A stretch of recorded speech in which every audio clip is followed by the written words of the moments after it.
हिमाचल प्रदेश के पहले सामुदायिक रेडियो सोलन 90.4 मेगाहर्ट्ज़ पर आप सभी का रेडियो दोस्त अनिल आपके साथ। और लिसनर्स, जैसा कि आप सभी जानते हैं, चुनावी साल है ये साल 2024 और इस बार 18वीं लोकसभा के चुनाव होने हैं। 19 अप्रैल से पहले फेज़ का मतदान शुरू होने वाला है भारतवर्ष में। और चुनावों को लेकर बहुत सी बातें करने के लिए आज हमारे साथ स्टूडियो में आमंत्रित हैं हमारे ख़ास मेहमान दिलीप वर्मा जी। सर, बहुत स्वागत है आपका। नमस्कार अनिल जी, बहुत बहुत आपका धन्यवाद। दिलीप वर्मा जी के बारे में थोड़ा अपने व्यूवर्स, अपने लिसनर्स के लिए हम बताना चाहेंगे।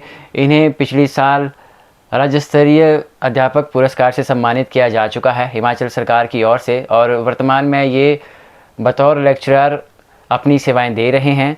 तो सर, जैसे इलेक्शन की बहुत सी बातें हम आपके साथ करने वाले हैं, तो सबसे पहले कॉमन सा सवाल यही है कि एक आम नागरिक के लिए जो 18 साल पूरे कर चुका है, उसके लिए वोट का महत्व क्यों ज़रूरी है?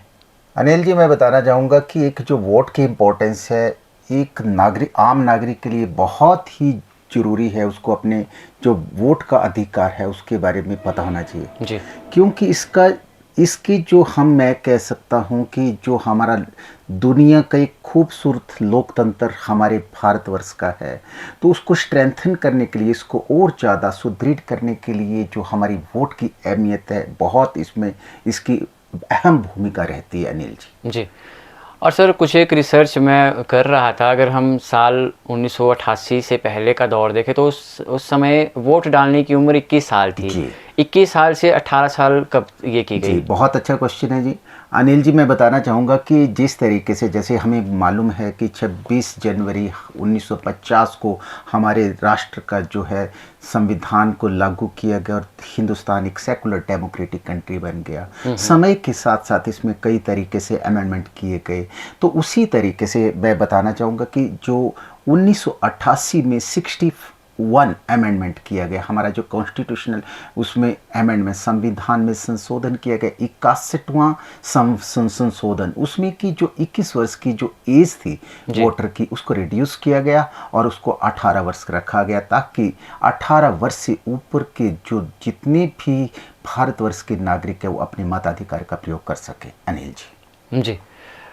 और सर, बहुत से युवा साथी अभी ये आपका साक्षात्कार सुन रहे हैं, 18 साल के वो हो चुके हैं जी। बट उन्हें पता नहीं है कि खुद का उन्हें वोट कैसे बनाना है। थोड़ा उसके बारे में बताइए कि वोट कैसे बनाया जाए। अनिल जी, बहुत अच्छा आपका क्वेश्चन है। मैं बताना चाहूँगा क्योंकि हम लोगों को जागरूक होने की बहुत ज़्यादा ज़रूरत है। कई लोग 18 साल पूरे कर चुके हैं, फिर कई सोचते हैं, मैं ये नहीं कहना चाहूँगा कि सभी, लेकिन फिर भी कुछ ऐसे लोग हैं कि वो सोचते हैं कि रहने दे, कोई बात नहीं, कुछ फ़र्क नहीं पड़ता। मैं समझता हूँ कि ये जो है उन लोगों के लिए, उन लोगों को क्या करना चाहिए कि अगर वो लोकतंत्र को और ज़्यादा इसको मजबूत देखना चाहते हैं, अपनी जो है इसको डेमोक्रेसी में अपनी भागीदारी सुनिश्चित करें, उसके लिए अपना जो वोट है अभी नहीं बनाया उन लोगों के, जैसे कि आपका क्वेश्चन है कि अगर उन्होंने अपना वोट नहीं बनाया है तो वो लोग BLO से संपर्क कर सकते हैं, जो बूथ लेवल ऑफिसर है, उनको असाइन किया होता है, ड्यूटी असाइन की होती है। तो वो फॉर्म 6 अनिल जी, उसमें क्या है कि फॉर्म 6 भरना पड़ता है। अपने साथ वो लोग क्या है कि अपना आधार कार्ड ले जाएं, साथ साथ 10th का सर्टिफिकेट ले जाएं और एक फ़ोटो ले जाएं, और साथ जो है ये जो है मैं समझता हूँ कि लगभग 4 मई तक इसको अपना जो है, अपना जो इलेक्ट्रोल है उसमें अपना नाम वहाँ पर अंकित करवा सकते हैं, वहाँ पर वो इनरोल्ड हो सकते हैं, वो लोग वहाँ पर उसमें सम्मिलित हो सकते हैं अनिल जी, 4 मई तक। जी। और सर, जिस दिन वोटिंग होनी है हिमाचल प्रदेश में, तो खैर 1 जून को वोटिंग है, 7वें चरण की सिंगल फेज में वोट होने हैं जी। तो सर, जैसे वोट करने कोई जाता है जी, जैसा कि आपने बताया कि जब वो जाते हैं तो मैं समझता हूँ टाइम टू टाइम इसमें कई अमेंडमेंट भी इलेक्शन कमीशन की तरफ से लाई जाती है सिचुएशन के हिसाब से। तो मैं समझता हूँ कि सबसे बड़ी बात है कि जो उनकी जो डायरेक्शन है कि किस किस चीज़ को वहाँ पर अपने साथ लेके जाएं, जी। अपने साथ जो है, क्योंकि वहाँ पर ID प्रूफ मांगते हैं।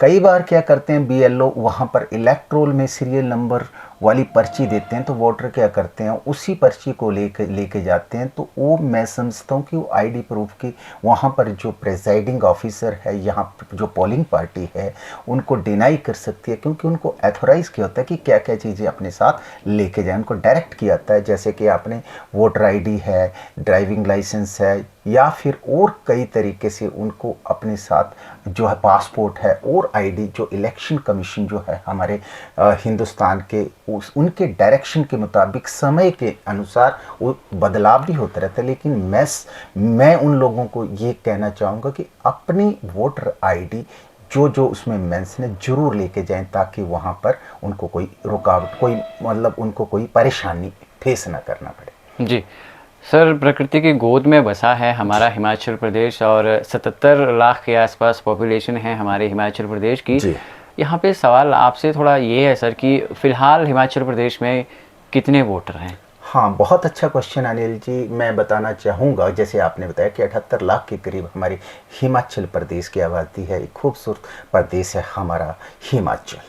तो मैं कहना चाहूँगा कि इस 78 लाख, लगभग 78 लाख की आबादी में 56,38,000 के करीब जो वोटर है, जो 1 जून 2024 को अपना वोट को कास्ट करने जा रहे हैं, 56,38,000 के करीब। उसमें अगर मैं अनिल जी, मैं उसमें बताना चाहूँगा आपके क्वेश्चन पूछने से पहले, क्योंकि आपका क्वेश्चन मैं समझ रहा हूँ कि क्या पूछना चाहते हैं। तो आप यही पूछना चाहते होंगे कि नए वोटर, हाँ मैं समझ गया था अनिल जी।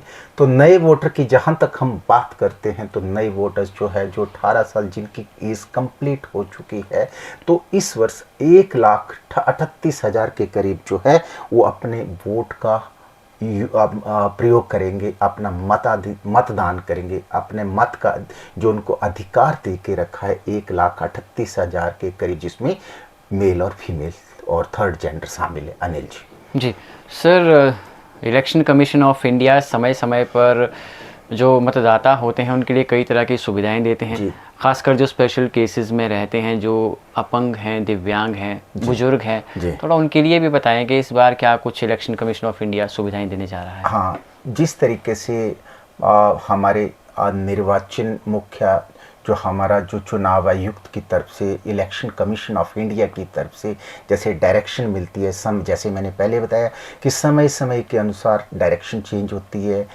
होती रहती है। तो 85 वर्ष से ऊपर जो हमारे वृद्ध लोग हैं, 85 वर्ष से ऊपर वृद्ध लोग हैं, उनको होम वोटिंग की सुविधा दे के रखी है।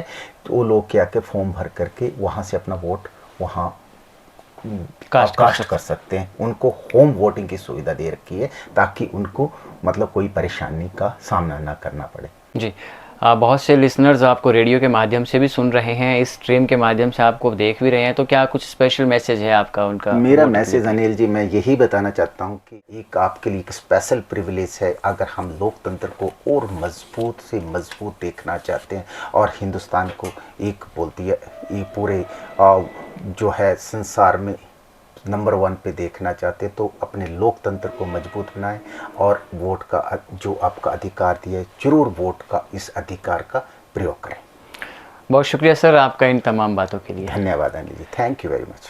जी व्यूवर्स, लिसनर्स, ये थे हमारे आज के ख़ास मेहमान दिलीप वर्मा जी, प्रवक्ता इंग्लिश विषय, जिन्होंने बहुत सी बातें बताई है मतदान को लेकर, और इनका भी यही कहना है कि हमें जो वोट करने का अधिकार मिला है उस अधिकार को हमने ज़रूर अपनाना है। और रेडियो सोलन 90.4 मेगाहर्ट्ज़ भी आपसे अपील कर रहा है कि लोकतंत्र के इस महाकुंभ में आपने बढ़ चढ़कर हिस्सेदारी देनी है, अपने एक वोट का आपने इस्तेमाल ज़रूर करना है एक सशक्त लोकतंत्र के लिए। दीजिए इजाज़त, नमस्कार।